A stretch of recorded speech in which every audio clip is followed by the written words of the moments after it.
तो स्वागत है आप सभी का। दोस्तों इस क्लास में हम कर रहे हैं यूपीपीसीएस प्रीलिम प्रैक्टिस सीरीज 2023, जो दोस्तों जीएस वर्ल्ड की प्रैक्टिस सीरीज है। जीएस वर्ल्ड जिसकी प्रैक्टिस सीरीज है दोस्तों, इसकी जो पीडीएफ आपको टेलीग्राम चैनल पर मिल जाएगी, जिसका लिंक मैंने डिस्क्रिप्शन में दे दिया है। दोस्तों चलिए देखते हैं आज के प्रश्न को। दोस्तों इसकी पहले से ही मैं 2 क्लास करा चुका हूँ, जिसमें हमने 64 प्रश्नों को देख लिया है। 64 प्रश्नों को हम देख चुके हैं। 64 प्रश्नों को हम इसमें देख चुके हैं। अगर आपने वो क्लास नहीं देखी है तो आप जाकर उन क्लासों को देख लीजिएगा।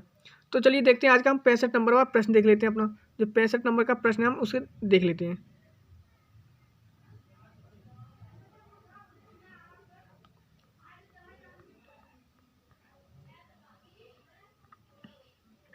दोस्तों ये हमारे प्रश्न आ गए ना, थोड़ा सा हम बड़ा कर लेते हैं।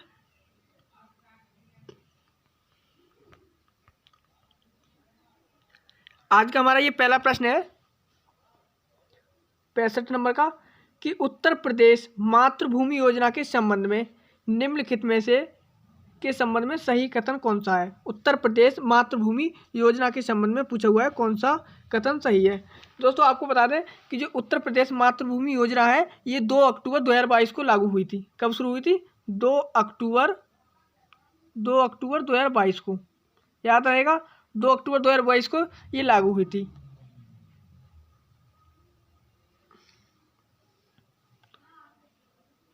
पहला इसमें ग्रामीण बुनियादी ढांचे के विकास से संबंधित है। यह योजना जो है मातृभूमि उत्तर प्रदेश मातृभूमि योजना उत्तर प्रदेश ग्रामीण बुनियादी ढांचे के विकास से संबंधित है। तो दोस्तों ये वाला कथन एकदम इसमें ये क्या है, राइट है। ये उत्तर प्रदेश मातृभूमि योजना है 2 अक्टूबर 2022 को लागू हुई थी और ये ग्रामीण बुनियादी ढांचे के विकास से संबंधित है, एकदम राइट है। दूसरा कथन है इसमें, इसका उद्देश्य आम आदमी को राज्य के विकास कार्यों में भागीदारी बनाना है। परियोजना की कुल लागत 50% राज्य वहन करेगा तथा जबकि शेष जो राशि है 50% उसका योगदान इच्छुक लोगों द्वारा किया जाएगा, यानी कि जो लोग इसके लिए इच्छुक हैं उनके द्वारा किया जाएगा, ये भी राइट है। 50% राज्य सरकार, 50% जो लोग इसमें भागीदार है इच्छुक है वो देंगे। ये दोनों कथन तो राइट हैं। दोस्तों आगे देख लेते हैं इसके कथन, आगे कौन कौन से कथन इसमें दे रखे हैं। दोस्तों अगला कथन है इसमें संपूर्ण उत्तर प्रदेश के बुनियादी ढांचे के विकास से संबंधित है। तो दोस्तों ये लगभग कुछ ही क्षेत्रों में लागू हुई है, ना कि संपूर्ण उत्तर प्रदेश है, तो ये वाला गलत हो जाएगा। दूसरा है किसानों को उनके खेतों में उपज बढ़ाने से संबंधित है, तो दोस्तों ये भी गलत है इसमें। दोस्तों इसमें दोनों कथन ये तीसरा चौथा गलत है, पहला दूसरा सही है। पहला दूसरा सही है तो ऑप्शन भी हमारा राइट आंसर हो जाएगा, 1 और 2 राइट आंसर होगा। अगला प्रश्न है हमारा उत्तर प्रदेश के वित्तीय वर्ष 2022-23 के बजट का आकार 6,15,518.97 करोड़ रुपए है। बजट के संबंध में निम्नलिखित में से कौन सा कथन सही है। सही कथन पूछा हुआ है, 4 कथन दे रखे हैं, देख लेते हैं इसमें से हमारा कौन कौन से कथन सही होने वाले हैं।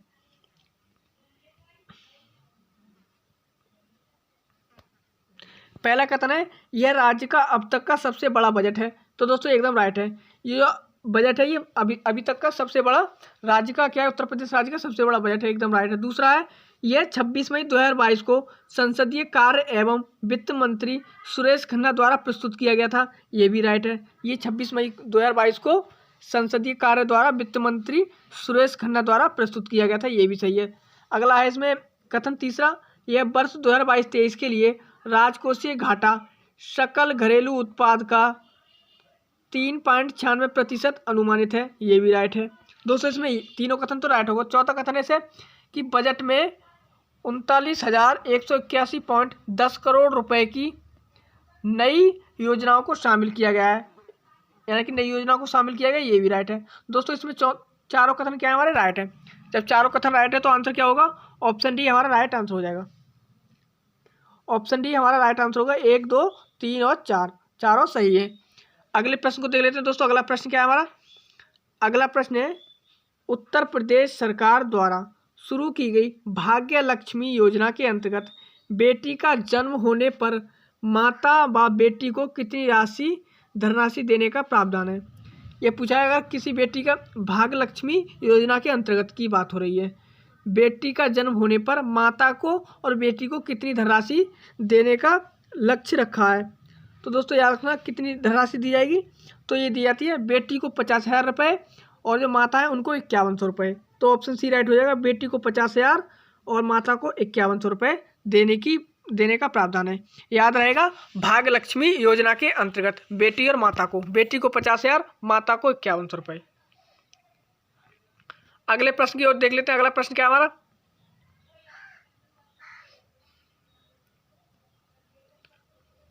अगला प्रश्न है अंतर्राष्ट्रीय सहकारिता दिवस 2022 की थीम के संबंध में निम्नलिखित कथनों पर विचार कीजिए। अंतर्राष्ट्रीय सहकारिता दिवस 2022 की थीम के संबंध में निम्नलिखित कथनों पर विचार कीजिए। पहला कथन है, इस वर्ष सहकारिता दिवस की थीम सहकारिता एक बेहतर विश्व का निर्माण करती है। दोस्तों एकदम राइट है, ये वाला पहला कथन हमारा एकदम राइट है। जो इस बार की जो थीम है वो है सहकारिता एक बेहतर विश्व का निर्माण करती है। दूसरा कथन है, भारत ने सहकारिता के माध्यम से आत्मनिर्भर भारत और बेहतरीन विश्व का निर्माण विषय के तहत यह सहकारिता दिवस मनाया जाता है। ये भी सही है। दोस्तों इसमें हमारे दोनों कथन राइट है, तो क्या आंसर होगा, आंसर राइट हो जाएगा ऑप्शन सी, एक और दो दोनों। अगला प्रश्न है, जल जीवन मिशन के संबंध में निम्नलिखित कथनों पर विचार कीजिए। जल जीवन के मिशन के संबंध में निम्नलिखित कथनों पर विचार कीजिए। पहला कथन है इसमें 2024 तक कार्यात्मक घरेलू नल कलेक्शन के माध्यम से प्रत्येक ग्रामीण परिवार को प्रति व्यक्ति प्रतिदिन 55 लीटर पानी की आपूर्ति का लक्ष्य रखा है। तो दोस्तों ये वाला कथन क्या है हमारा, एकदम इसमें राइट है। इसमें कितने लीटर का लक्ष्य रखा है, तो 55 लीटर का लक्ष्य रखा है। तो दोस्तों ये वाला पहला कथन राइट है। दूसरा कथन है, इस मिशन के लिए नोडल मंत्रालय आवास और शहरी मंत्रालय है। तो दोस्तों ये वाला कथन गलत है। जो इसका नोडल मंत्रालय है वो है जल शक्ति मंत्रालय। जल शक्ति मंत्रालय है, जल के लिए जल शक्ति मंत्रालय काम करेगा, ना कि आवास और शहरी मंत्रालय। तो ऑप्शन दूसरा गलत हो जाएगा। तीसरा है इसमें, केंद्र सरकार और राज्य के बीच फंड शेयरिंग पैटर्न हिमालय और उत्तर पूर्वी राज्यों के लिए 100%। तो दोस्तों याद रखना, जो हिमालय और उत्तर पूर्वी राज्य हैं उनमें जो केंद्र और राज्य के बीच जो फंड पैटर्न है, तो याद रखना कि हिमालय राज्य और उत्तर पूर्वी राज्य में केंद्र सरकार 90% देगी और राज्य सरकार 10%, यानी कि 90 और 10 का अनुपात है। 90 और 10 का अनुपात है। याद रखना कहाँ की बात हो रही है, ये बात हो रही है पूर्वोत्तर राज्य में और हिमालय राज्य में। कितना, 90 और 10 का। और बात करें केंद्र शासित प्रदेश में, तो केंद्र शासित प्रदेश में पूरा 100% केंद्र सरकार देगी, 100% केंद्र सरकार देगी केंद्र शासित प्रदेश में। और बात करें मैदानी राज्यों में और अन्य राज्यों में, तो उसमें क्या है, उसमें 50:50 है। उसमें कितना है, 50:50 है। 50% देंगे राज्य और केंद्र शासित प्रदेश। तो दोस्तों इसमें दूसरा कथन गलत है और हमारा पहला कथन तो सही है, दूसरा गलत है और तीसरा गलत है।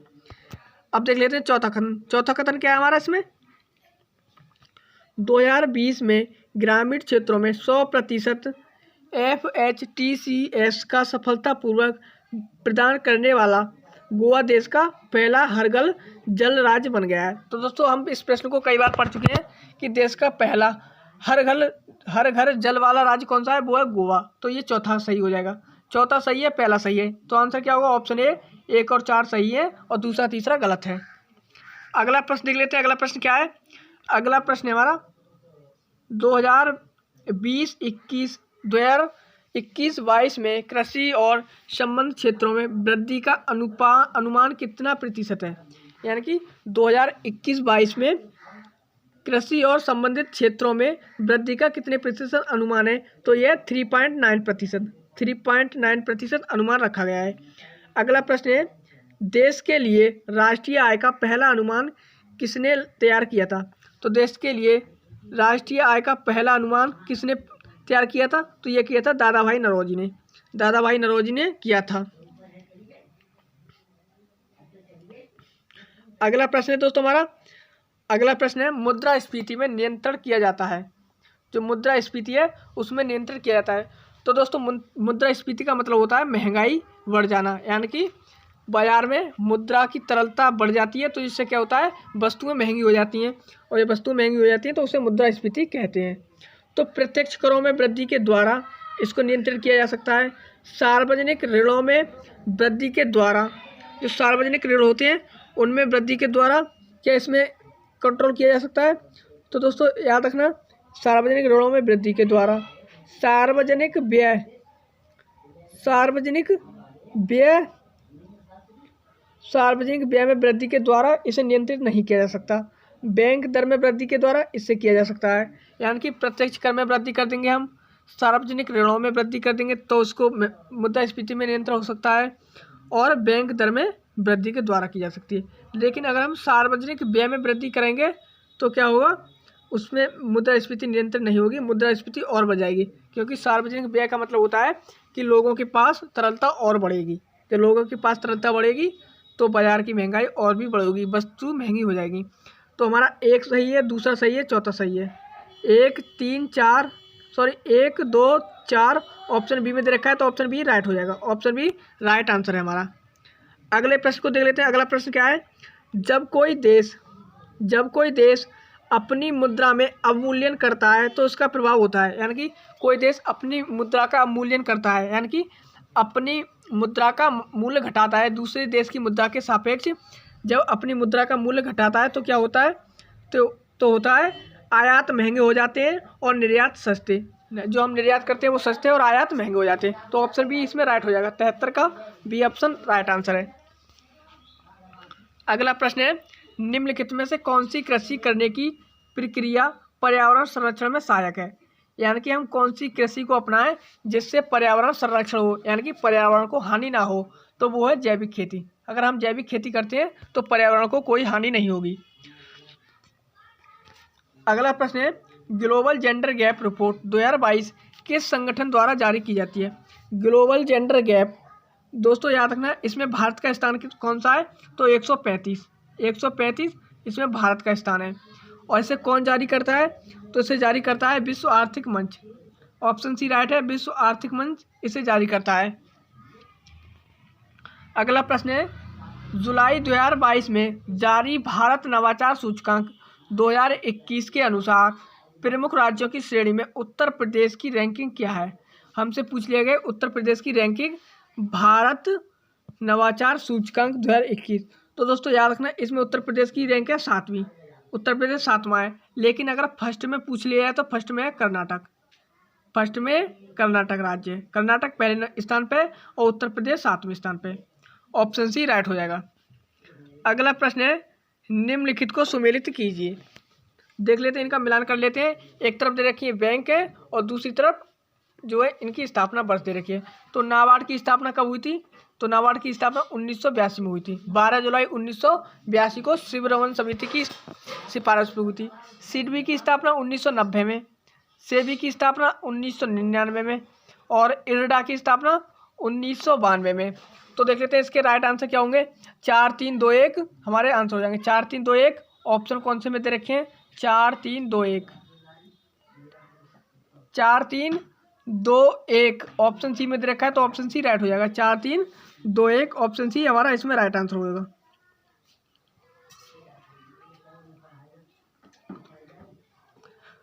दोस्तों इसका हमारा राइट आंसर होगा option D, option D right answer होगा। 4 3 1 2 4 3 1 2 होगा, ना कि ऑप्शन सी होगा। देख लेते हैं इनको एक बार और, इनके मिलान देख लेते हैं, गलत हो गए। नाबार्ड की स्थापना ये हुई थी 1982 में। सिडबी की स्थापना कहाँ हुई थी, तो सिडबी की स्थापना हुई थी, ये हुई थी 1990 में। और दोस्तों सेबी की स्थापना, तो सेबी की स्थापना हुई थी ये 1992 में हुई है। सेबी की स्थापना 1992 में और इरडा की स्थापना 1999 में। इरडा की स्थापना कब हुई है, 1999 में। तो 4 3 1 2 4 3 1 2 हमारे इसमें राइट आंसर होंगे। तो 4 3 1 2 ऑप्शन किस में दे रखे हैं, तो 4 3 1 2 दे रखे हैं ऑप्शन डी में, ऑप्शन डी में दे रखे हैं। 4 3 1 2 ऑप्शन डी में दे रखे, तो ऑप्शन डी राइट होगा। याद रखना सेबी की स्थापना 1992 में और इरडा की स्थापना 1999 में हुई है। अगला प्रश्न हमारा, अप्रैल 2022 में अप्रैल 2022 में किस राज्य कैबिनेट ने भारत के पहले जीन बैंक कार्यक्रम को मंजूरी दी है? तो राज्य कैबिनेट ने भारत के पहले जीन बैंक कार्यक्रम को मंजूरी ये दी है महाराष्ट्र ने। किसने दी है? महाराष्ट्र ने। अगला प्रश्न है, संयुक्त राष्ट्र द्वारा जारी विश्व खाद्य सुरक्षा और पोषण स्थिति रिपोर्ट 2022 के अनुसार भारत में भूख से प्रभावित लोगों की संख्या घटकर कितनी हो गई है? तो भारत में ये हो गई है 224.3 मिलियन। कितनी हो गई है? 224.3 मिलियन। ऑप्शन सी राइट होगा, 224.3 मिलियन लोग घटकर हो गई है। अगला प्रश्न है, स्विट्जरलैंड के जिनेवा में आयोजित अंतर्राष्ट्रीय श्रम सम्मेलन के 110वें सत्र को भारत की तरफ से किसने संबोधित किया है? तो दोस्तों याद रखना, 110वें सत्र को भारत की तरफ से तो किसने इन्हें संबोधित किया है? तो ये किया है भूपेंद्र यादव ने। याद रहेगा, भूपेंद्र यादव ने संबोधित किया है। ऑप्शन डी राइट आंसर हो जाएगा। अगला प्रश्न है, विभिन्न पदों पर नियुक्त होने वाली पहली भारतीय महिलाओं के संबंध में निम्नलिखित में से कौन सा कथन सही नहीं है? कौन से कथन सुमेलित नहीं है? पहली महिला जो क्या है अध्यक्ष रही है, नियुक्त हुई है। तो दोस्तों पहला है शांति श्री पंडित। शांति श्री पंडित ये JNU की पहली महिला वाइस चांसलर रही हैं। तो दोस्तों ये ए ऑप्शन तो हमारा सही है। हमारा पहला ए ऑप्शन बिल्कुल राइट है। दूसरा है धरती बनर्जी। धरती बनर्जी की बात करें तो दोस्तों धरती Banerjee zoological survey of India, zoological survey of India की रही हैं। जूलॉजिकल सर्वे ऑफ इंडिया की ये क्या बनी है? पहली महिला बनी है। तो दोस्तों जूलॉजिकल सर्वे ऑफ इंडिया हमारा ऑप्शन 4 में दे रखा है, तो ये वाला गलत हो जाएगा। चौथा है निमाबेन आचार्य।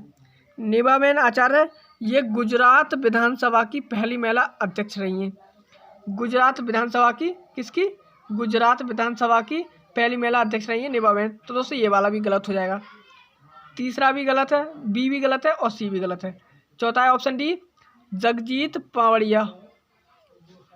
जगजीत पावड़िया दोस्तों जगजीत पावड़िया की बात करें तो यह अंतर्राष्ट्रीय नारकोटिक्स कंट्रोल बोर्ड की पहली महिला रही है। यानी कि अंतर्राष्ट्रीय नारकोटिक्स कंट्रोल बोर्ड की पहली भारतीय महिला अध्यक्ष बनी है। कौन? जगजीत पावड़िया। जगजीत पावड़िया। तो दोस्तों नीचे वाले तीनों गलत हैं, ए ऑप्शन हमारा राइट है। हमसे प्रश्न में पूछा हुआ है कौन सा सुमेलित नहीं है? कौन सा सुमेलित नहीं है? तो वो नहीं है BCD। BCD सुमेलित नहीं है, तो option B, option C right हो जाएगा। ऑप्शन सी हमारा आंसर हो जाएगा। अगले प्रश्न की ओर बढ़ते हैं दोस्तों। अगला प्रश्न क्या है हमारा? अगला प्रश्न है, उत्तर प्रदेश सरकार द्वारा जारी 21/7/2022 की अधिसूचना जिसके द्वारा सरकार ने उत्तर प्रदेश में 4 अतिरिक्त वाणिज्य अदालतों का गठन किया है, निम्नलिखित में से कौन सा एक स्थल शामिल नहीं है? तो दोस्तों इसमें मेरठ शामिल है, गौतम बुद्ध नगर शामिल है, आगरा शामिल है, लेकिन गाजियाबाद शामिल नहीं है। क्या शामिल नहीं है? गाजियाबाद। इसके स्थान पर क्या शामिल है? इसके स्थान पर है लखनऊ। याद रहेगा, लखनऊ शामिल है इसमें। इसके स्थान पर लखनऊ शामिल है, ना कि गाजियाबाद। तो आंसर क्या राइट हो जाएगा? ऑप्शन डी राइट आंसर होगा, गाजियाबाद। गाजियाबाद इसमें शामिल नहीं है। अगला प्रश्न है, उत्तर प्रदेश में संचालित मुख्यमंत्री फेलोशिप कार्यक्रम के संबंध में निम्नलिखित कथनों पर विचार कीजिए। तो दोस्तों याद रखना, उत्तर प्रदेश में संचालित मुख्यमंत्री फेलोशिप योजना, इसके संबंध में दे रखे हमारे ये कथन, और देखना है इसमें से कौन से कथन सही है।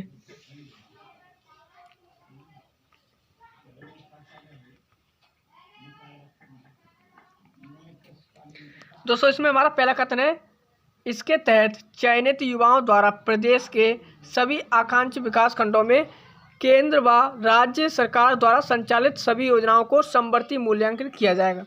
तो दोस्तों याद रखना, इसमें सभी युवाओं को नहीं चयनित किया जाएगा, यानी कि सभी आकांक्षी विकास खंडों को इसमें चयनित नहीं किया गया है। कितने को किया गया है? तो लगभग 100 को किया गया है। इसमें कितने? 100 शामिल हैं। याद रखना, 100 आकांक्षी विकास खंड शामिल किए गए हैं। 100 विकास खंड इसमें शामिल किए गए हैं, ना कि सभी। तो ऑप्शन ए तो हमारा गलत हो जाएगा। अगला इसमें हमारा जो कथन दे रखा है, मुख्यमंत्री की सीधी निगरानी वाले इस कार्यक्रम में नियुक्त होने वाले युवा रिसर्चर को परिश्रमक के रूप में 30,000 रुपये प्रति माह दर से भुगतान किया जाएगा। ये भी राइट है, 30,000 रुपये इसमें महीना वेतन दिया जाएगा। अगला है इसमें, इसका उद्देश्य युवाओं को सरकार की नीति निर्माण प्रबंधन योजना, निष्पादन और निगरानी कार्यों से जोड़ना है, ये भी सही है। योजना के लिए आवेदनकर्ता की आयु 40 वर्ष या उससे कम होनी चाहिए दोस्तों, ये भी राइट है। तीसरा और चौथा राइट है हमारा, और दूसरा भी राइट है, लेकिन इसमें पहला गलत है। तो आंसर क्या होगा? 2, 3, 4। ऑप्शन डी हमारा राइट आंसर हो जाएगा, 2, 3, 4। डी ऑप्शन हमारा इसमें राइट है। 83 प्रश्न में अगला प्रश्न है, उत्तर प्रदेश प्रदूषण नियंत्रण बोर्ड द्वारा जुलाई 2022 में जारी रिपोर्ट के अनुसार राज्य में सबसे प्रदूषण नदी कौन सी है? उत्तर प्रदेश में सबसे प्रदूषण नदी है, वो है कौन सी नदी है? काली नदी। याद रहेगा, काली नदी सबसे प्रदूषण है। अगला प्रश्न देख लेते हैं दोस्तों। अगला प्रश्न क्या हमारा? अगला प्रश्न है, उत्तर प्रदेश मुख्यमंत्री बाल सेवा योजना सामान्य के अंतर्गत बच्चों को आर्थिक सहायता के रूप में कितनी राशि प्रदान की जाएगी? तो ये की जाएगी 2500 रुपये। 2500 रुपये की आर्थिक राशि प्रदान की जाएगी। अगला प्रश्न हमारा 86 नंबर का प्रश्न है, उत्तर प्रदेश सरकार द्वारा मिशन शक्ति कार्यक्रम की शुरुआत कब की गई? तो उत्तर प्रदेश सरकार द्वारा मिशन शक्ति की शुरुआत अक्टूबर 2020 में की गई। कब की गई? अक्टूबर 2020 में। याद रहेगा, अक्टूबर 2020 में इसकी शुरुआत की गई। अगला प्रश्न है, उत्तर प्रदेश जनसंख्या नीति 2021 से 30 के अंतर्गत राज्य सरकार ने वर्ष 2030 तक जीवन प्रत्याशा का लक्ष्य कितना रखा है? तो दोस्तों याद रखना, जीवन प्रत्याशा का लक्ष्य 2030 तक ये रखा है 69 वर्ष। कितना रखा है? 69 ईयर। याद रहेगा, ऑप्शन डी राइट आंसर हो जाएगा इसमें। अगले प्रश्न को देख लेते हैं। अगला प्रश्न है, भारत सरकार के केंद्रीय मत्स्य पालन, पशुपालन और डेयरी मंत्री पुरुषोत्तम रूपाला ने उत्तर प्रदेश राज्य में कहाँ रिवर रैचिंग या नदी पशुपालन कार्यक्रम का शुभारंभ किया है? तो दोस्तों याद रखना, जो नदी पशुपालन कार्यक्रम है इसका शुभारंभ ये कहाँ किया है? तो याद रखना, ये किया है ब्रजघाट गढ़मुक्तेश्वर में इसका क्या किया है? उद्घाटन किया है नदी पशुपालन का। अगला प्रश्न है, उज्बेकिस्तान में संपन्न संघाई सहयोग संगठन शिखर सम्मेलन 2022 में भारत के किस शहर को एससीओ की ओर से वर्ष 2022-23 के लिए पहली सांस्कृतिक और पर्यटन राजधानी घोषित किया गया है? तो दोस्तों जो संघाई सहयोग संगठन है इसकी पहली पर्यटन और जो राजधानी है सांस्कृतिक, वो बनी है वाराणसी। याद रहेगा, वाराणसी इसकी राजधानी घोषित की गई है। ऑप्शन सी राइट आंसर हो जाएगा। अगला प्रश्न है, केंद्रीय संस्कृति मंत्रालय ने हाल ही में उत्तर प्रदेश के किस शहर में भारतीय विरासत संस्थान स्थापित करने का निर्णय लिया है? तो भारतीय विरासत संस्थान स्थापित करने का निर्णय उत्तर प्रदेश में दोस्तों ये कहाँ लिया गया है? तो याद रखना, ये लिया गया है नोएडा में। याद रखना, जो भारतीय विरासत संस्थान है वो नोएडा में स्थापित किया जाएगा। ऑप्शन सी इसमें राइट आंसर हो जाएगा। अगले प्रश्न को देख लेते हैं। अगला प्रश्न क्या है? अगला प्रश्न है, भारतीय रिजर्व बैंक ऑफ इंडिया द्वारा 30 सितंबर को जारी मौद्रिक नीति समीक्षा में रेपो रेट में 50 बेसिस पॉइंट बढ़ाया, जिसके बाद यह 3 साल के उच्च स्तर पर पहुंच गया। यह कितना हो गया है? तो याद रखना, यह हो गया है 5.9%, बढ़कर 5.9% हो गया है 30 सितंबर को। अगला प्रश्न है, खाद्य श्रृंखला के संबंध में निम्नलिखित में से कौन सा सही है? तो दोस्तों याद रखना, खाद्य श्रृंखला के संबंध में पहला है घास को टिड्डा खाता है, टिड्डा को चूहा खाता है, चूहा को सांप और सांप को बाज खा जाता है। तो दोस्तों ऑप्शन ए राइट हो जाएगा, घास टिड्डा चूहा सांप। घास टिड्डा चूहा सांप और बाज, ये हमारा ऑप्शन ए इसमें राइट आंसर होगा। अगला प्रश्न है, पारिस्थितिकी तंत्र के संबंध में निम्नलिखित कथनों पर विचार कीजिए। इसमें पहला कथन है, एक रूप से दूसरे रूप में ऊर्जा का स्थानांतरण होने पर ऊर्जा का हमेशा क्षय होता है। तो दोस्तों ये वाला एकदम कथन राइट है। अगर ऊर्जा का रूपांतरण हम किसी दूसरी स्थिति में करेंगे तो क्या होगा? ऊर्जा का क्षय हो जाएगा। तो पहला राइट है। दूसरा है, खाद्य श्रृंखला में जैसे ही हम ऊपर की ओर बढ़ते हैं तो प्रत्येक स्तर पर लगभग 10% बायोमास की हानि होती है। तो दोस्तों हमारा ये दूसरा कथन गलत है। क्यों गलत है?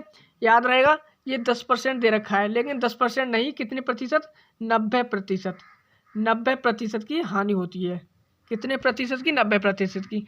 90% बायोमास की हानि होती है, ना कि 10%। तो ऑप्शन दूसरा गलत हो जाएगा। तीसरा है परितंत्रीय अनुक्रम की प्रक्रिया में एक क्षेत्र में रहने वाले पादप और जंतु के समुदाय समय के साथ साथ अलग अलग समुदाय की एक श्रृंखला द्वारा प्रतिस्थापित होते हैं। तो दोस्तों ये वाला भी हमारा क्या है, हमसे पूछा है इसमें से कौन सा गलत है, कौन सा इसमें गलत है। हमारा ये तीसरा भी इसमें क्या है, सही है। हमारा दूसरा वाला इसमें गलत था, तो दोस्तों आंसर हमारा वही होगा दूसरा वाला, कि दूसरा वाला क्या हमारा गलत है। चौथे को देख लेते हैं। चौथा क्या हमारा, परितंत्रीय निकेतन में वे सभी भौतिक, रासायनिक और जैव दशाएं शामिल होती हैं जो कि प्राकृतिक बास में रहने के लिए ज़रूरी होती हैं। ये भी राइट है।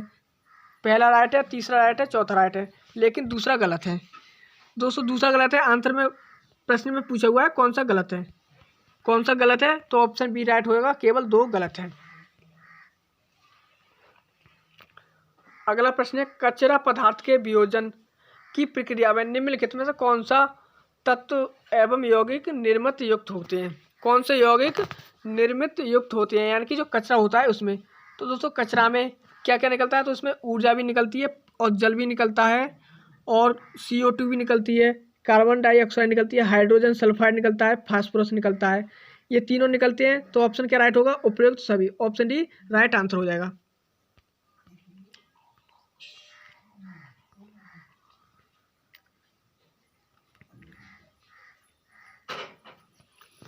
अगला प्रश्न है, पर्यावरण प्रभाव आकलन के संबंध में निम्नलिखित में से कौन सा कथन सही नहीं है? इसमें से पूछ लिया गया हमसे कौन सा कथन सही नहीं है। तो याद रखना इसमें से हमारा कौन सा कथन सही नहीं है। चारों कथनों को एक एक करके देख लेते हैं।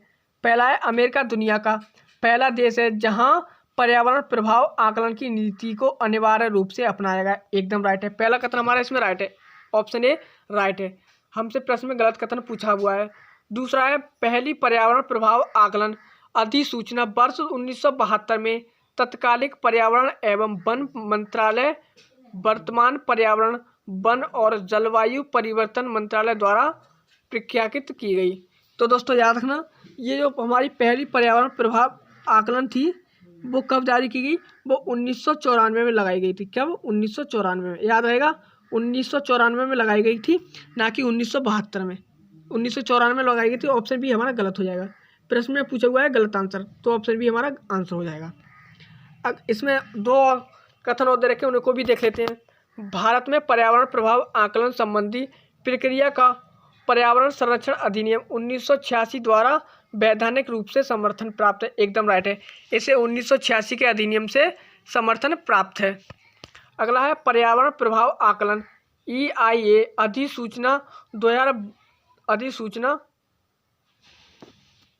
2020 का मसौदा वर्ष 2006 को अधिसूचना का स्थान लेगा। यानी कि जो 2020 का मसौदा है वो 2006 में अधिसूचना आई थी, उसका ही स्थान लेगा। तो दोस्तों ये भी राइट है। हमारे इसमें ए और सी और डी सही है, लेकिन ऑप्शन बी गलत था। तो आंसर क्या होगा? Option B. अगला प्रश्न है, पारिस्थितिकी तंत्र इकोसिस्टम शब्द पहली बार किसके द्वारा दिया गया? तो पारिस्थितिकी तंत्र का प्रयोग पहली बार ये किया गया SG टांसले जो है उनके द्वारा किया गया। याद रहेगा, ऑप्शन ए राइट होगा, SG टांसले द्वारा। इसने कब किया था? ये किया था 1935 में। कब किया था? 1935 में। याद रहेगा, 1935 में इसका प्रयोग किया था। AG टांसले है ऑप्शन ए में, AG टांसले। अगला प्रश्न है, 15वीं विश्व वानिकी कांग्रेस के संबंध में निम्नलिखित कथनों पर विचार कीजिए। 3 कथन दे रखे हैं और पूछ लिया गया है कौन सा कथन सही है।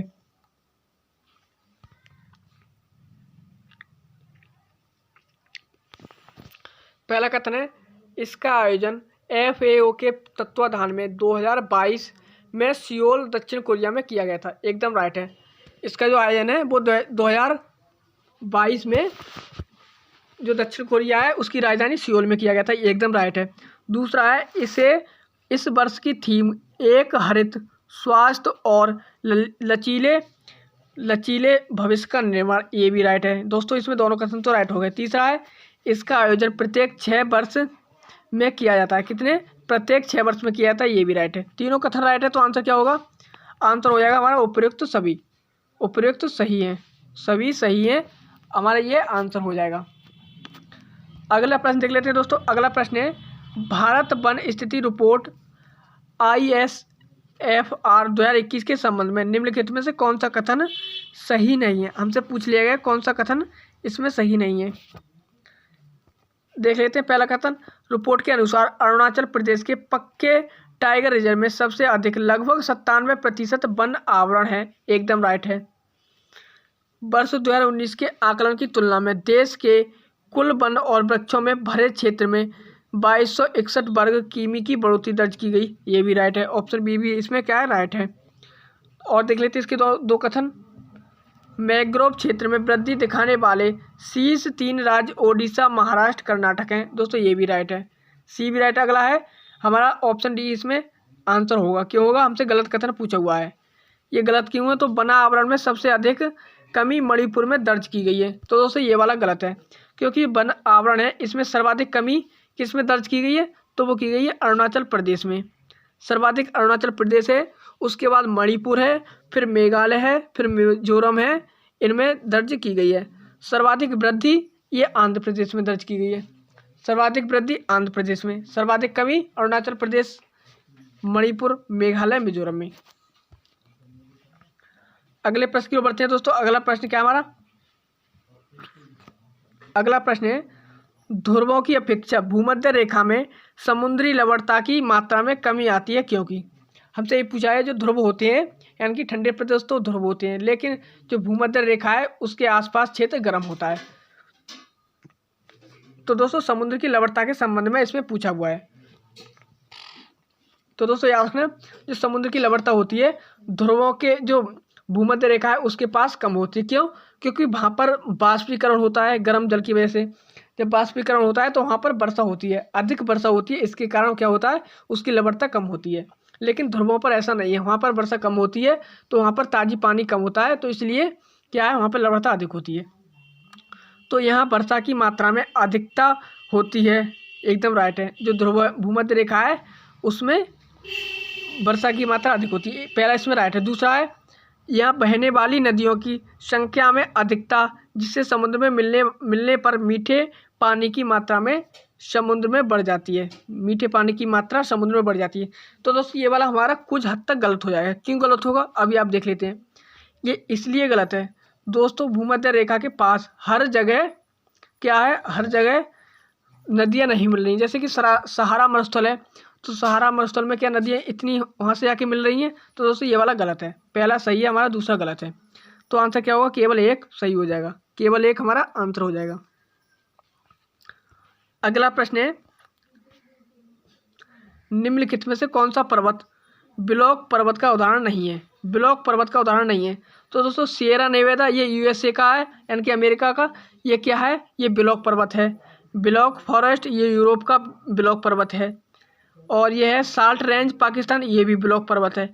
लेकिन जो एनाकोंडा रेंज है, अमेरिका की एनाकोंडा रेंज है, ये किसका उदाहरण है, तो ये मिश्रित या जटिल का उदाहरण है। किसका है, मिश्रित है। ये मिश्रित है और जटिल है। मिश्रित और जटिल का उदाहरण है, ना कि किसका है, ब्लॉक पर्वत का। तो इसमें पूछा हुआ है उदाहरण नहीं है, तो वो नहीं है। ऑप्शन 4 आंसर नहीं है। तो आंसर क्या होगा, केवल 4। ऑप्शन सी राइट आंसर हो जाएगा, केवल 4। ऑप्शन सी इसमें आंसर राइट हो जाएगा, केवल 4। अगला प्रश्न देख लेते हैं दोस्तों। अगला प्रश्न क्या हमारा, अगला प्रश्न है बोथनिया की खाड़ी किन देशों के मध्य स्थित है। तो दोस्तों याद रखना, बोथनिया की खाड़ी ये किन देशों के मध्य स्थित है, तो ये स्वीडन और फिनलैंड के मध्य स्थित है। स्वीडन और फिनलैंड के मध्य स्थित है। ऑप्शन ए राइट हो जाएगा, स्वीडन और फिनलैंड। स्वीडन और फिनलैंड के मध्य स्थित है बोथनिया की खाड़ी। अगला प्रश्न है विक्टोरिया झील किन देशों की सीमा बनाती है। विक्टोरिया झील ये किन देशों की सीमा बनाती है, तो याद रखना ये Uganda, Tanzania, Kenya. Uganda, Tanzania, Kenya. Uganda, Tanzania, Kenya की सीमा बनाती है विक्टोरिया झील, और ये मीठे पानी की झील है। तो आंसर क्या होगा, 1 2 3। 1 2 3 किस में दे रखा है, तो ऑप्शन बी में दे रखा है, तो ऑप्शन बी राइट आंसर हो जाएगा। अगला प्रश्न है सागरीय धाराओं की उत्पत्ति के कारकों पर विचार कीजिए। सागरीय धाराओं की उत्पत्ति के कारकों पर विचार कीजिए।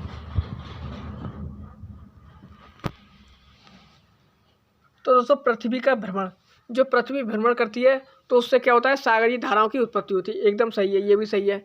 वायुमंडलीय दाब होता है, उससे भी क्या आता है, सागरीय धाराओं की उत्पत्ति होती है। बाष्पीकरण, इससे क्या होता है, इससे भी सागरीय धाराओं की उत्पत्ति होती है। अगला है सूर्य तप, इससे भी होती है। सूर्य तप का मतलब है जब गर्मी अधिक होगी तो बाष्पीकरण होता है, जिससे क्या होता है, जल का बाष्पीकरण होता है, जल गर्म होता है और जो गर्म जल होता है वो ऊपर और जो ठंडा जल होता है वो नीचे। तो इस तरीक़ा से जल का सर्कुलेशन बन जाता है। महासागरीय लवणता, ये भी महत्वपूर्ण रोल प्ले करती है। यानी कि पांचों क्या है ये हमारा, इसमें एकदम सही है, पांचों सही है। तो आंसर क्या हो जाएगा, उपयुक्त तो सभी। इसमें पूछा हुआ है कारण सत्य है, तो ऑप्शन डी राइट हो जाएगा। 1, 2, 3 और 4 और 5।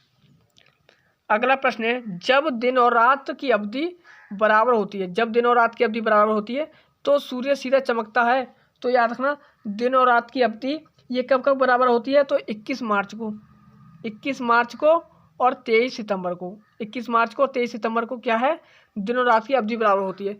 तब सूर्य सीधा भूमध्य रेखा पर चमकता है। कहाँ चमकता है, भूमध्य रेखा पर। ऑप्शन बी राइट आंसर हो जाएगा। अगला प्रश्न है, स्थानीय पवनों के नाम और दे रखे हैं स्थान, स्थानीय पवनों के नाम और स्थान दे रखे हैं। तो देख लेते हैं इसमें कौन कौन से सही हैं। पहला है बाइज। तो दोस्तों ये बाइज पाई जाती है फ्रांस में। बाइज कहाँ पाई जाती है, ये पाई जाती है फ्रांस में, बाइज फ्रांस में है। लेवांटर, ये कहाँ पाई जाती है, लेवांटर ये पाई जाती है स्पेन में, लेवांटर स्पेन में पाई जाती है। अगला है टेम्पोरल, ये अमेरिका की है। सिमूम, ये ईरान की है। सिमूम कहाँ की है, ईरान की। मिलान क्या हो गया हमारा, 4, 3, 2, 1, 4, 3, 2, 1 ऑप्शन बी में दे रखा है, तो ऑप्शन बी राइट हो जाएगा। 4, 3, 2, 1 ऑप्शन बी हमारा राइट आंसर होगा। अगला प्रश्न है, निम्नलिखित में से स्थलरुद्ध देश है, स्थलरुद्ध देश कौन सा है। याद रखना, इसमें से स्थलरुद्ध देश है वो है बुर्किना फासो। बुर्किना फासो क्या है, एक स्थलरुद्ध देश है। ऑप्शन बी राइट आंसर हो जाएगा। अगला प्रश्न है, निम्नलिखित को सुमेलित करें, जनजाति और देश। देख लेते हैं कौन सी जनजाति कहाँ पाई जाती है, कौन सी जनजाति हमारी कहाँ पाई जाती है। पहली है माया जनजाति। माया की बात करें तो ये ग्वाटेमाला में पाई जाती है, माया ग्वाटेमाला में पाई जाती है। यूपिक पाई जाती है, ये कहाँ पाई जाती है, यूपिक पाई जाती है पश्चिमी अलास्का में, यूपिक पश्चिमी अलास्का में पाई जाती है।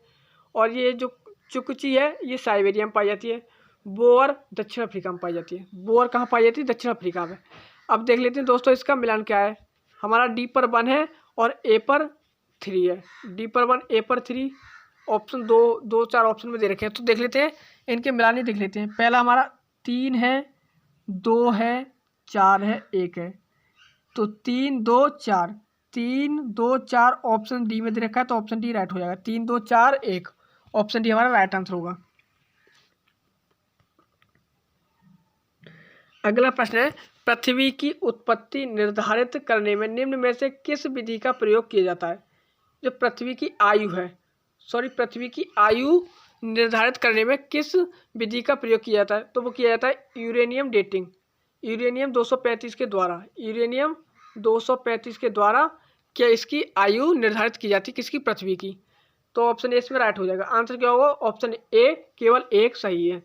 दोस्तों बात करें कार्बन डेटिंग पद्धति की, तो कार्बन डेटिंग पद्धति से जीवों के अवशेष मिलते हैं, जीवों की आयु का ज्ञात करने के लिए इसका उपयोग किया जाता है, जीवों की आयु। अगला प्रश्न है, उत्तर प्रदेश में निम्नलिखित में से कौन सा युग्म लोकसभा में अनुसूचित जाति हेतु सुरक्षित सीटें से संबंधित है। 109 नंबर का प्रश्न है, उत्तर प्रदेश की लोकसभा में अनुसूचित जाति के लिए जो सुरक्षित सीट हैं उनसे संबंधित जिला दे रखे हैं, उनसे संबंधित जिला है। तो कौन सा सही होगा, ऑप्शन डी राइट हो जाएगा।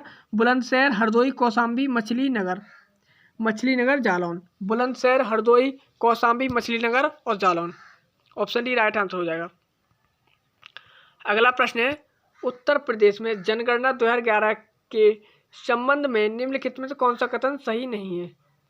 जनगणना 2011 के संबंध में निम्नलिखित में से कौन सा कथन सही नहीं है। 4 कथन दे रखे हैं और देख लेते हैं कौन सा ऑप्शन हमारा गलत आंसर होगा।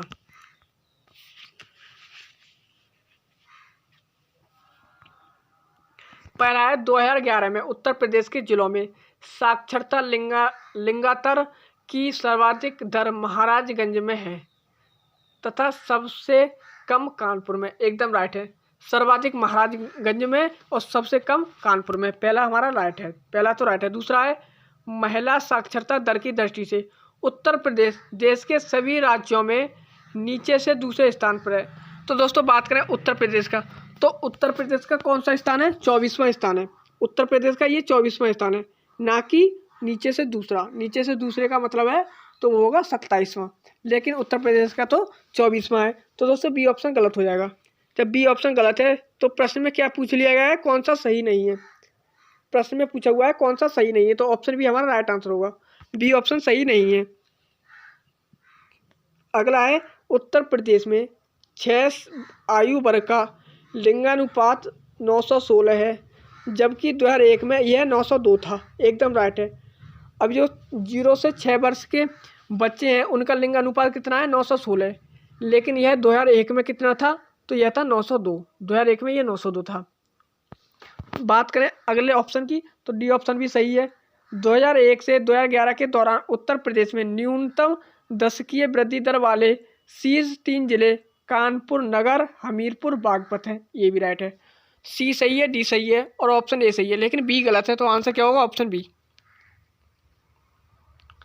अगला प्रश्न है मंकी पॉक्स टेस्ट के संबंध में। जो मंकी पॉक्स टेस्ट है उसके संबंध में है हमारा कथन।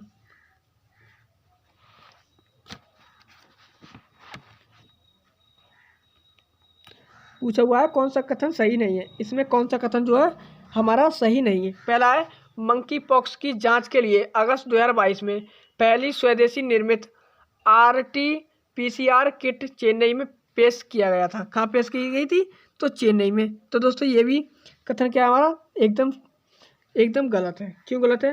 ये दोस्तों मंकी पॉक्स की जांच के लिए जो हमारी किट जारी की गई थी वो सबसे पहले आंध्र प्रदेश के मेडटेक में जारी की गई थी। कहाँ की गई थी?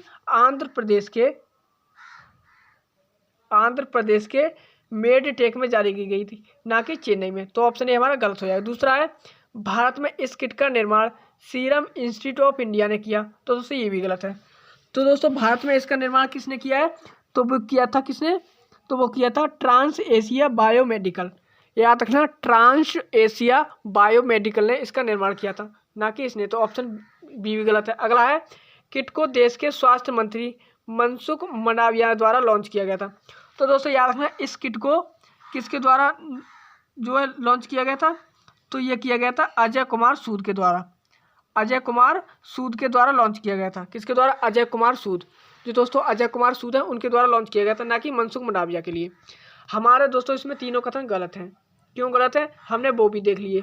एक बार और बता दूं, जो दोस्तों पहली किट है वो आंध्र प्रदेश में जारी की गई थी, आंध्र प्रदेश में। और भारत में इस किट का निर्माण किसने किया था? तो वो किया था ट्रांस एशिया बायोमेडिकल द्वारा। और जो किट का देश के स्वास्थ्य मंत्री नहीं, किसने वो की थी? अजय कुमार सूद के द्वारा की गई थी। तीनों गलत हो गए, तो आंसर क्या होगा? आंसर हो जाएगा ऑप्शन डी, सभी गलत हैं।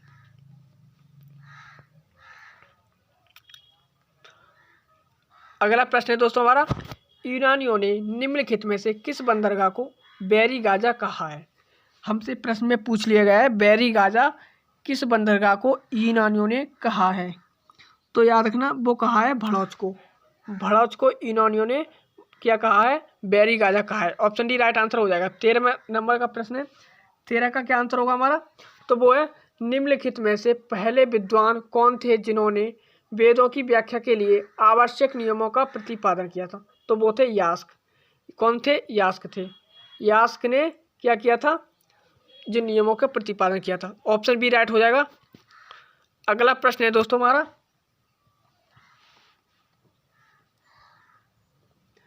बौद्ध संघ की कार्यप्रणाली के संबंध में निम्नलिखित कथनों पर विचार कीजिए। पहला कथन है संघ की कार्यप्रणाली एवं गणराज्यों की कार्यप्रणाली एक जैसी थी। एकदम राइट है। पहला कथन हमारा राइट है दोस्तों। पहला कथन क्या हमारा? एकदम सही है। संघ की कार्यप्रणाली और गणराज्यों की कार्यप्रणाली एक जैसी थी। अगला है, संघ की सभा में प्रस्ताव को अनुशासन कहते थे। जो संघ की सभा है उसमें जो प्रस्ताव आता था उसको क्या कहते थे? संघ अनुशासन कहते थे। क्या कहते? अनुशासन। तो दोस्तों याद रखना, जो संघ की प्रस्ताव को क्या कहते थे? तो वो कहते थे नत्थी या वृत्ति कहा जाता था। क्या कहा जाता था? नत्थी और वृत्ति। याद रहेगा।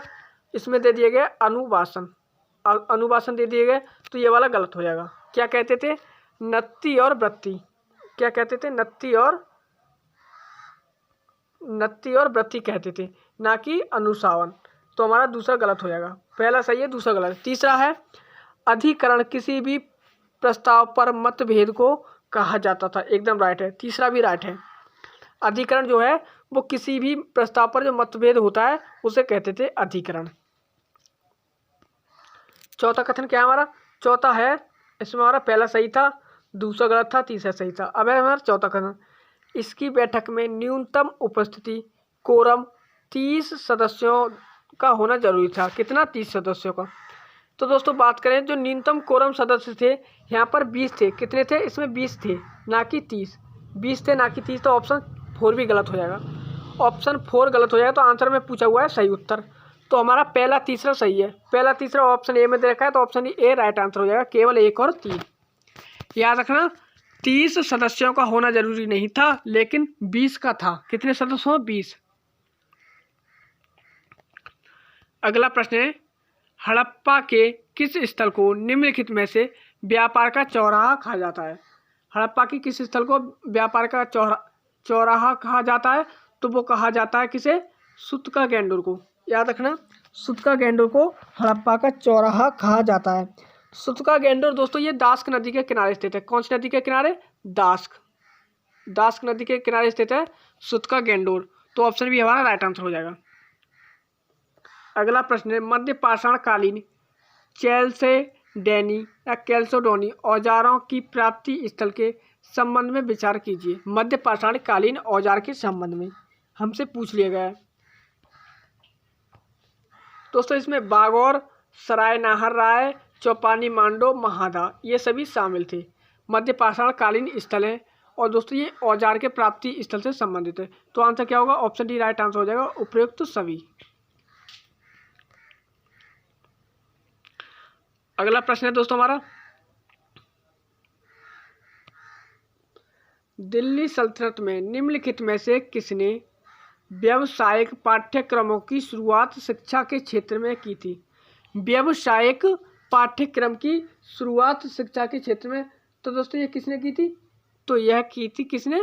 फिरोज शाह तुगलक ने। याद रखना, फिरोज शाह तुगलक ने की थी। अगला प्रश्न है हमारा, मराठी भाषा के लिखित निम्नलिखित में से किसमें शिवाजी एवं पेशवाओं का इतिहास वर्णित है? तो मराठी भाषा में लिखित निम्नलिखित में से किसमें शिवाजी एवं पेशवाओं का इतिहास वर्णित है? तो वर्णित है बखर में। किसमें वर्णित है? बखर में। याद रहेगा, बखर में वर्णित है, बखर में वर्णित किया गया है, बखर। अगला प्रश्न है, विजयनगर साम्राज्य की राजधानी क्रमशः निम्नलिखित थी। दोस्तों विजयनगर साम्राज्य की स्थापना हरिहर और बुक्का ने की थी। किसने की थी?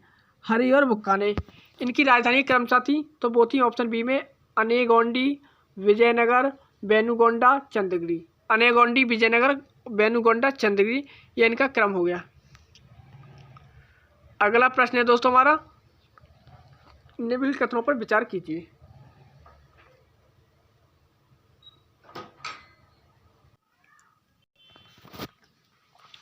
दोस्तों इसमें हमारे 2 कथन दे रखे हैं और ये दोनों ही कथन हमारे गलत हैं। क्यों गलत है तो उन्हें भी देख लेते हैं। ये इसलिए गलत है दोस्तों, हमने दे रखा है इसमें 1202 और 3 ईस्वी में कुतुबुद्दीन ऐबक ने बदायूं, चंदावर और कन्नौज पर अधिकार कर लिया गया था। तो दोस्तों यह इसमें दे रखा है ना, ये दोनों डेटें हैं हमारी, ये ऊपर नीचे कर दी गई हैं। तो दोस्तों कुतुबुद्दीन ऐबक ने बदायूं और चंदावर और कन्नौज पर अधिकार 1197 और 98 में किया था, ना कि 1202 और 3 में किया था। यानी कि इनकी डेटें ऊपर नीचे कर दी गई हैं। 1202 और 3 में इसने बुंदेलखंड, चंदेल राजा परमर्दी देव को हराकर कालिंजर, महोबा और खजुराहो पर अधिकार कर लिया था। यानी कि इनकी ये डेटें हैं वो ऊपर नीचे कर दी गई हैं। तो दोस्तों इसलिए हमारे गलत है।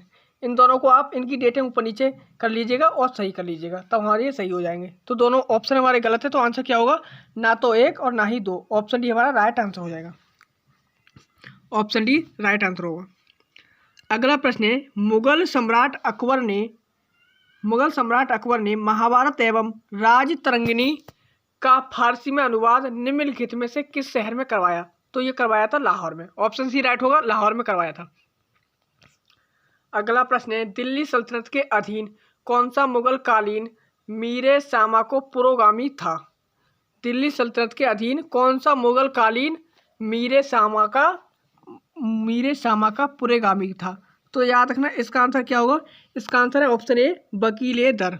वकील-ए-दर इसका राइट आंसर होगा। अगला प्रश्न है हमारा दोस्तों, कांग्रेस के अध्यक्ष के रूप में निम्नलिखित में से किसने कहा था कि भारत अब अनुग्रहों के लिए अपने घुटनों पर नहीं बल्कि अपने अधिकारों के लिए अपने पैरों पर खड़ा है? तो दोस्तों याद रखना ये किसने कहा था? ये कहा था एनी बेसेंट ने। किसने कहा था? एनी बेसेंट ने। एनी बेसेंट ने कहा था भारत अब अनुग्रहों के लिए नहीं, अपने घुटनों पर नहीं बल्कि अपने अधिकारों के लिए अपने पैरों पर खड़ा है। ये एनी बेसेंट ने कहा था। अगला प्रश्न है, रस्किन की किताब अनटू द लास्ट का सार संक्षेप महात्मा गांधी ने गुजराती के किस शीर्षक से लिया है? तो महात्मा गांधी ने यह लिया है सर्वोदय शीर्षक से। किससे लिया है? सर्वोदय से लिया है। याद रहेगा, सर्वोदय से। अगला प्रश्न है, श्रीरामपुर मिशन प्रेस की स्थापना निम्नलिखित में से किस मिशनरी द्वारा 1799 में की गई थी? तो दोस्तों ये किस मिशनरी द्वारा 1799 में की गई?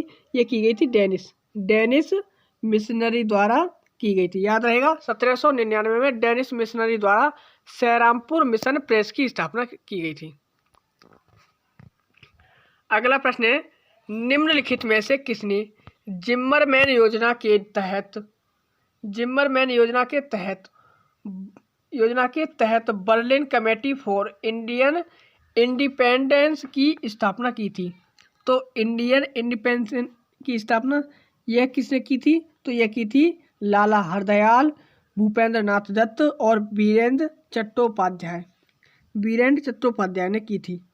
याद रखना, ये लाला हरदयाल, भूपेंद्र दत्त, वीरेंद्र नाथ चट्टोपाध्याय ये कब की थी? 1915 में। 1915 में की थी। याद रहेगा, 1915 में की थी। अगला प्रश्न है, पुर्तगाली स्वदेश को उत्तर पश्चिमी भारत से टाफ्टा ले जाया करते थे, जो एक प्रकार का था। तो टाफ्टा यह एक प्रकार का कपड़ा था। टाफ्टा क्या था? एक प्रकार का कपड़ा था और यह पुर्तगाली ले जाया करते थे। अगला प्रश्न है, वे विद्वान, समाजवादी, राष्ट्रवादी और पेशे से वकील थे। उन्होंने अपने व्यवहार को छोड़ दिया और गैर सहकारिता आंदोलन में शामिल हो गए एवं 1934 में पटना के समाजवादी सम्मेलन के अध्यक्ष और 1937 में उत्तर प्रदेश विधानसभा के सदस्य बन गए थे। ये सभी विशेषताएं किससे संबंधित सत्य है? तो ये थे आचार्य नरेंद्र देव के बारे में ये कहा गया था। अगला प्रश्न है दोस्तों हमारा,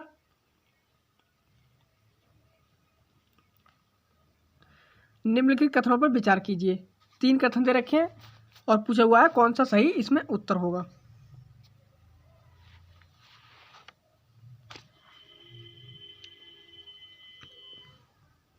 पहला कथन है, अवध किसान सभा का गठन बाबा रामचंद्र के प्रयास से अक्टूबर 1918 में किया गया था। तो दोस्तों याद रखना, जो अवध सभा का गठन है वो 17 अक्टूबर 1920 को किया गया था। कब किया गया था? 1920 को। याद रखना, ये 1920 को किया गया था, ना कि 1918 को। तो पहला गलत हो जाएगा। दूसरा है, लगान में वृद्धि एवं उपज के रूप में लगान वसूली को लेकर अवध के किसान ने एका आंदोलन नामक आंदोलन चलाया था। तो ये भी सही है। अगला है किसान आंदोलन, महिलाओं की सक्रिय भागीदारी इस किसान सभा की महत्वपूर्ण विशेषता थी। एकदम राइट है। जो किसान आंदोलन है उसमें महिलाओं की सक्रिय भागीदारी थी और यह किसान आंदोलन की एक महत्वपूर्ण विशेषता थी।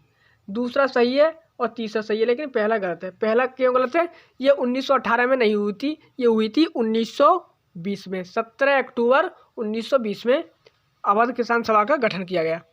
तो 2 और 3 सही है, तो आंसर क्या होगा? आंसर हो जाएगा 2 और 3 सही है, तो ऑप्शन सी राइट आंसर हो जाएगा, केवल 2 और 3।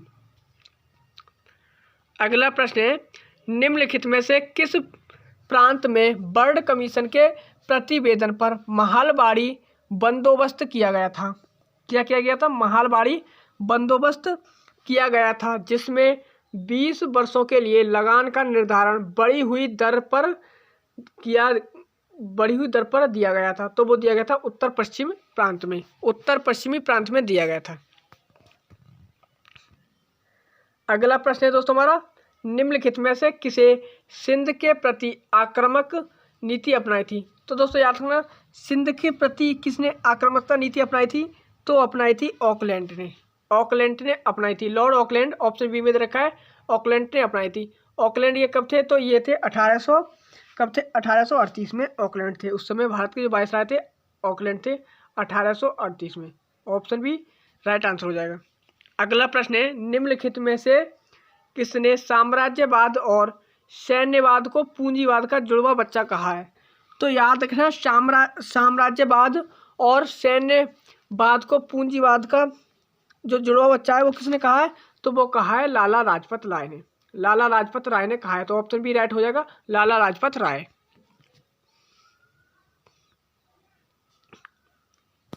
अगला प्रश्न देख लेते हैं दोस्तों। अगला प्रश्न क्या है इसमें हमारा? अगला प्रश्न है, निम्नलिखित में से किस वायसराय द्वारा पश्चिमोत्तर सीमा प्रांत में अम्बाला अभियान चलाया गया था? तो हमसे पूछ लिया गया है अम्बाला अभियान यह किसने चलाया था? तो अम्बाला अभियान ये किसने चलाया? ये अम्बाला अभियान चलाया था लॉर्ड एल्गिन फर्स्ट ने अम्बाला अभियान चलाया था। याद रखना, लॉर्ड एल्गिन ने अम्बाला अभियान चलाया था। अगला प्रश्न है, किस विदेशी कंपनी को मार्तंड वर्मा ने हराकर केरल में उनकी राजनीतिक सत्ता खत्म कर दी थी?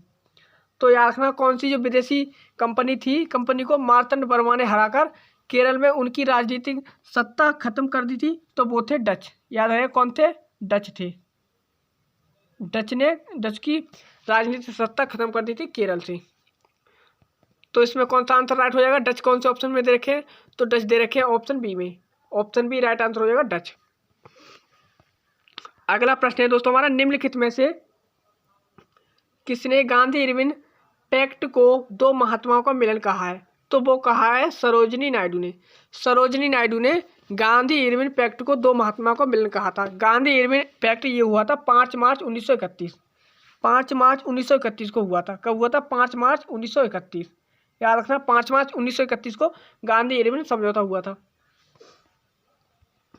अगला प्रश्न है, सबने अवज्ञा आंदोलन के मध्य घटित घटनाओं में निम्नलिखित में कौन सा संबंध नहीं है? जो सबने अवज्ञा आंदोलन था उसमें से मध्य घटित घटनाओं में कौन सा इसमें शामिल नहीं था? तो वो शामिल नहीं था चटगांव की घटना। चटगांव की घटना इसमें शामिल नहीं थी। सोलापुर की घटना शामिल थी, पेशावर की घटना शामिल थी और चिराला पिराला की घटना शामिल थी, लेकिन चटगांव की घटना शामिल नहीं थी।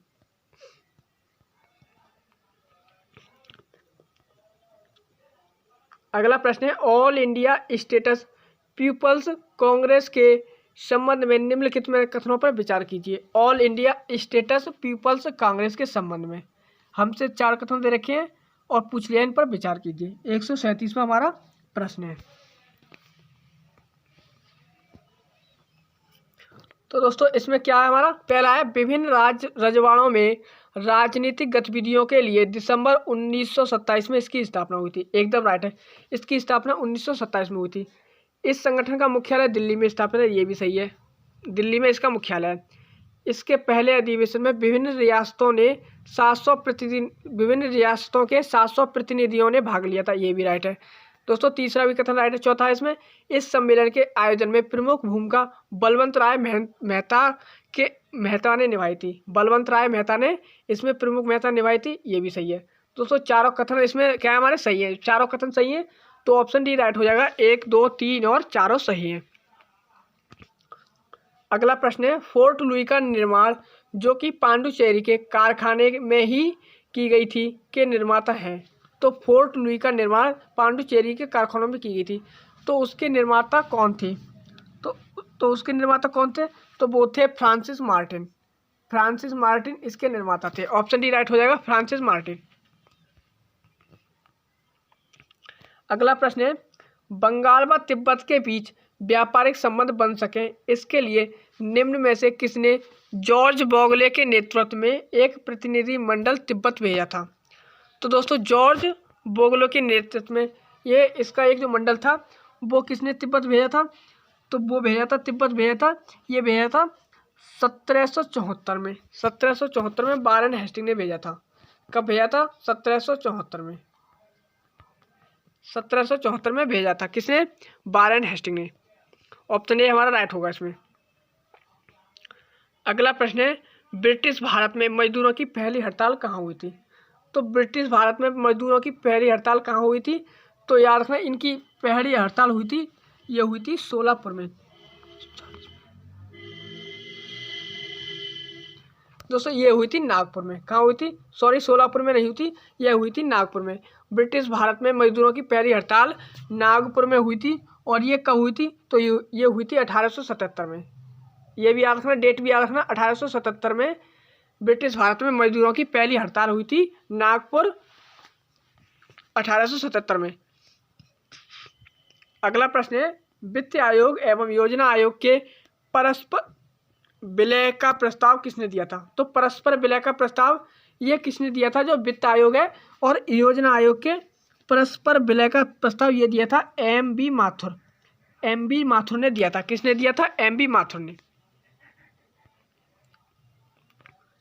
अगला प्रश्न है, भारत के रक्षा मंत्री राजनाथ सिंह ने मुंबई के मझगांव डॉक पर 17 मई 2022 को स्वदेश निर्मित किन 2 युद्धपोतों का जलावतरण किया गया है? तो याद रखना, मुंबई के मझगांव में जो डॉक लिमिटेड है उसमें 17 मई 2022 को स्वदेश में निर्मित किन युद्धपोतों को उद्घाटन किया गया है? तो किन का उद्घाटन किया है? ये किया है सूरत और उदयगिरी का। सूरत और उदयगिरी का उद्घाटन किया है। ऑप्शन डी राइट होगा, सूरत और उदयगिरी का उद्घाटन किया है। अगला प्रश्न है, वैश्विक शिक्षा शिखर सम्मेलन 2021 का आयोजन निम्नलिखित में से कहाँ हुआ है? तो यह हुआ है लंदन में। लंदन में इसका आयोजन किया गया है, वैश्विक शिक्षा शिखर सम्मेलन 2022 का आयोजन। अगला प्रश्न है, पहला अफ्रीकी देश जिसके साथ भारत ने व्यापक आर्थिक सहयोग एवं भागीदारी समझौता CECPA को मंजूरी दी है? तो ये दी है मॉरिशस ने। किसने दी है? पहला जो अफ्रीकी देश है जो भारत के साथ व्यापक आर्थिक सहयोग एवं भागीदारी समझौता को मंजूरी दे दी है वो है मॉरिशस। मॉरिशस ने क्या किया है? इसको मंजूरी दे दी है। अगला प्रश्न है, निम्नलिखित में से कौन सा युग्म सुमेलित नहीं है? एक तरफ हमारी योजना दे दी गई है और पूछ लिया गया है कौन सा सुमेलित नहीं है। पहली योजना है वतन प्रेम योजना। तो वतन प्रेम योजना ये है गुजरात की। किसकी है? वतन प्रेम योजना ये गुजरात सरकार की है। किसकी है? गुजरात की, ना कि नई दिल्ली की। तो ये गुजरात की है, याद रहेगा, गुजरात की है। तो आंसर क्या होगा? ऑप्शन ए हमारा राइट आंसर हो जाएगा। इसमें पूछा गया सही नहीं है, ऑप्शन ए हमारा राइट नहीं, हमारा ऑप्शन ए इसमें सही नहीं है, तो हमारा ऑप्शन ए राइट हो जाएगा। वतन प्रेम योजना गुजरात सरकार के द्वारा शुरू की गई है। अगला है, आपके दरवाजे पर शिक्षा योजना, ये तमिलनाडु ने शुरू की है। एक ब्लॉक एक उत्पाद, ये हरियाणा सरकार ने। प्रोजेक्ट सद्भावना, ये असम सरकार ने। नीचे के तीनों सही सुमेलित हैं, लेकिन ऑप्शन ए हमारा सही सुमेलित नहीं है, तो आंसर क्या होगा? ऑप्शन ए आंसर हो जाएगा। अगला प्रश्न है, जून 2022 में PSLV C-53 प्रक्षेपण यान के जरिए भारतीय अंतरिक्ष अनुसंधान संगठन ने DSEO मिशन को सफलतापूर्वक पूरा किया है। इस मिशन के साथ किस देश के 3 उपग्रहों को भी छोड़ा गया है? तो इस मिशन के साथ सिंगापुर के 3 जो है सिंगापुर के 3 उपग्रह को छोड़ा गया है। किसके? सिंगापुर, याद रहेगा, सिंगापुर के 3 उपग्रह को छोड़ा गया है। आंसर क्या होगा? सिंगापुर। ऑप्शन डी में दे रखा है सिंगापुर, ऑप्शन डी में दे रखा है सिंगापुर, सिंगापुर राइट आंसर हो जाएगा। अगला प्रश्न है, राष्ट्रमंडल खेल 2022 में निम्नलिखित में से किसने स्वर्ण पदक नहीं जीता है? राष्ट्रमंडल खेल 2022 में इसमें स्वर्ण पदक किसने नहीं जीता है? तो ये नहीं जीता है संकेत सरगर ने। संकेत सरगर ने जो है क्या नहीं जीता है? इन्होंने स्वर्ण पदक नहीं जीता है। इन्होंने कौन सा पदक जीता है? तो वो जीता है सिल्वर मेडल, सिल्वर मेडल जीता है, सिल्वर। इन्होंने सिल्वर मेडल जीता है, वो भी वेट लिफ्टिंग में। किस में जीता है? वेट लिफ्टिंग में जीता है। तो ऑप्शन डी राइट आंसर हो जाएगा। और जो नीतू घनघस हैं और नवीन सेहाग हैं, एल्ड्रोस पॉल हैं, इन सभी ने क्या जीत लिया है? स्वर्ण पदक जीत लिया है। अगला प्रश्न है, कभी कभी समाचारों में आने वाले बिंदिया रानी देवी, विकास ठाकुर, गुरुराज पुजारी और अंचिता सैलू, ये इनका संबंध निम्नलिखित में से किससे है? तो यह सभी वेट लिफ्टिंग से हैं। किससे? ऑप्शन डी राइट आंसर हो जाएगा, यह सभी वेट लिफ्टिंग से हैं। अगला प्रश्न है हमारा, वर्ष 2022 के प्रसिद्ध ग्रैमी अवार्ड वर्ष अंतर्गत सर्वश्रेष्ठ बाल एल्बम का पुरस्कार किस भारतीय अमेरिकी को दिया गया है? तो ये दिया गया है फाल्गुनी साहा को, फाल्गुनी साहा को दिया गया है ग्रैमी अवार्ड। याद रखना, ऑप्शन ए इसमें राइट आंसर हो जाएगा, फाल्गुनी साहा। अगला प्रश्न है हमारा,